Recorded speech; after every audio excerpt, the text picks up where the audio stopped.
Hi, I'm Tim. Welcome to our channel and thanks for logging on. If you enjoy these videos, do me a favor and subscribe to our YouTube channel right here at Watchbox Reviews. I would really appreciate it, and I promise to update daily. If you love this watch, see it and buy it on our website, thewatchbox.com. Today, we discuss a watch that demonstrates just how much more there is to Blancpain than the 50 Fathoms family, and why, if Swatch Group knew what's good for it, it would have just stuck with the original luxury brand it acquired in 1992 and built on all that is good and great at Blancpain. This is still the style and value leader. Breguet, I'm sorry, but you're finishing second. Blancpain, first in my heart at Swatch Group. An easy watch to wear on my 16cm circumference wrist. This is the Blancpain Leman Chronograph Flyback. It's exactly what the name implies. And 40mm in stainless steel, it's an easy one to wear. Lug-to-lug, it is nice and compact. 45.2mm, meaning this is an appropriate watch for wrists as small as 13.5cm circumference. Not super thin, but at 14.1 with a double-stepped Gadron-style bezel, it will slide underneath most shirt sleeves and all jackets. The spacing between the lugs is a contemporary 22mm, so while it's not a big watch, it has a broad footing and stance. It's a very modern-looking watch. As a result, large lug spacings are a thing of our era. The timepiece has a robust and nicely executed semi-gloss, large-scale alligator leather strap in black. You can see it features a sheer edge showing the layers of construction, a monotone stitch. It is a Blancpain factory strap in excellent condition, and it has a full stainless steel deployant clasp, and it's a nice piece, this clasp, and it features full finishing inside and out, nicely executed, well branded. You actually tuck the excess length into the clasp, and it exits under the clasp body, obviating the need for minder loops and removing excess length flapping in the breeze. It's a very clean look when buckled, plus you get the security against droppage while donning or removing inherent in deployants.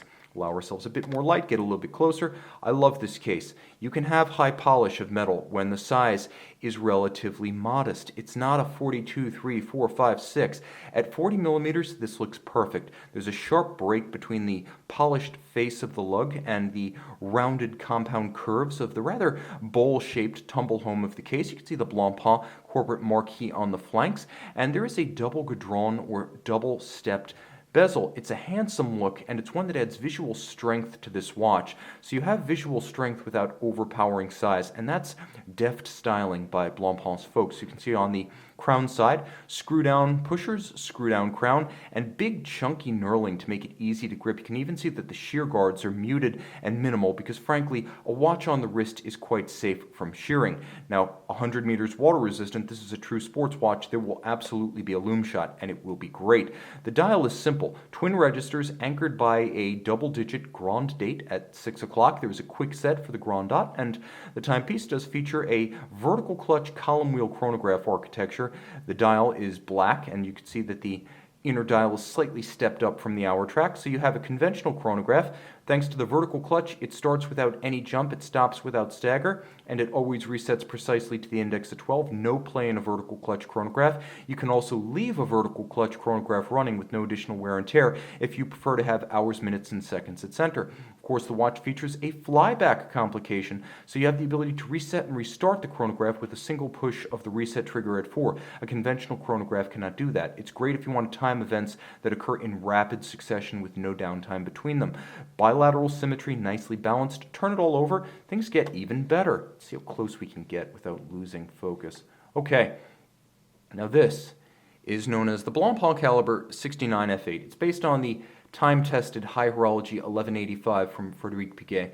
You can see the column wheel and its levers interacting, as well as the blued screw at the center of the crenellated columns of the wheel. An 18-karat white gold mass with lacquered letters and engraving to float the lacquer, linear Côte de Genève across the winding bridge as well as the rotor, and you can see that there is perlage on the bridges beneath. You'll also appreciate the fact that there is a mirrored anglage executed beautifully on the edge of every bridge. I would say the finish of this Blancpain caliber is decisively beyond the standard that you'll see from ordinary Audemars Piguet and Jaeger-LeCoultre timepieces. This is closer to Vacheron than it is to those brands. All the screws are oxidized blue, not chemically blued. Beats away at 21,600 vibrations per hour, unidirectional winding, 40-hour power reserve. It features 5-position adjustment like a chronometer and pivots on 42 jewels, so this one fully fully jeweled as well as fully finished, and there you can really see that on gloss to good advantage. The timepiece also features a quick set function for the date, and once again, 100 meters water resistant. This is your full service sports chronograph. Don't wait 2 years for a Daytona when this is available. You know I wouldn't. See it on the watch box. Blancpain Chronograph Flyback. Note that even the sub-registers are loomed.